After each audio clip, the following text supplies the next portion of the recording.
সপরিবারে আত্মঘাতী হওয়ার চেষ্টা।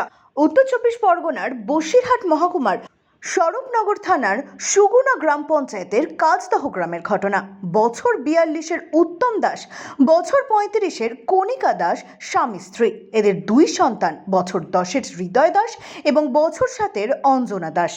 গতকাল মঙ্গলবার গভীর রাতে উত্তম দাস মদ্যপ অবস্থায় বাড়ি ফেরে, তারপর সুকৌশলে ভাতে বিষ মিশিয়ে দেয়। ঘটনায় পুত্র ও শিশু কন্যার মৃত্যু হয়েছে। স্ত্রী কণিকা দাস আশঙ্কাজনক অবস্থায় বারাসাত জেলা হাসপাতালে ভর্তি। স্বামী উত্তম দাসের অবস্থাও আশঙ্কাজনক হওয়ায় হাবড়া হাসপাতালে তাকে ভর্তি করা হয়েছে। কী কারণে বিষ খেয়ে সপরিবারের আত্মহত্যা করার চেষ্টা করছিল সে বিষয়ে তদন্ত শুরু করেছে স্বরূপনগর থানার পুলিশ। এর পেছনে পারিবারিক অশান্তি নাকি অর্থনৈতিক কারণ রয়েছে নাকি অন্য কিছু, তা খতিয়ে দেখছে তদন্তকারীরা। ইতিমধ্যে দুই সন্তানকে ময়না তদন্তের জন্য পাঠানো হয়েছে।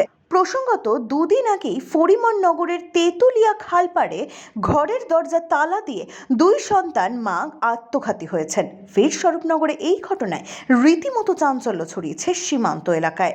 আমরা কেউ জানিনি, ওরা বলতো বেড়াইছিল, ওরা সারাদিন বেড়াচ্ছে এবার আমার বাড়িতে ঢুকতে দেয় না। আমি বাইরে থাকি, আমার তো ঢুকতে দেয় না। না দিলে আমার ছেলে ওই ধরে তালা দিলে, এখন ওই দারোগায় আমার ঘরের তালা নিয়ে দিয়ে গেল, দারোগায় দিয়ে গেল। আমি এই রাস্তায় রাস্তায় বেড়াচ্ছিলাম, এমনি বাড়ি কোনো গন্ডগোল টোল কিচ্ছু না। এমনি ওরা রাঁধে খায়, আমার তো বাড়িতে তারাই দিয়েছে, ওরা রাঁধে খায়, আমি সেদিকে যাইনি। এখন ওরা কাল কি রেগিল কি খেইল তাও বলতে পারিনি।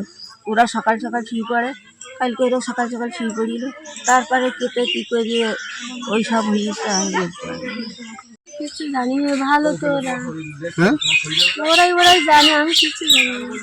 ওই শুনেছে, ওই সব ওই চিল্লাচিল্লি করলো যে এই বৃষ্টি এসে ফোন করলো, তাই আমি বললাম তাহলে শিবির হবে এনে দেবো। ব্যুরো রিপোর্ট, এক্সপোজ বার্তা।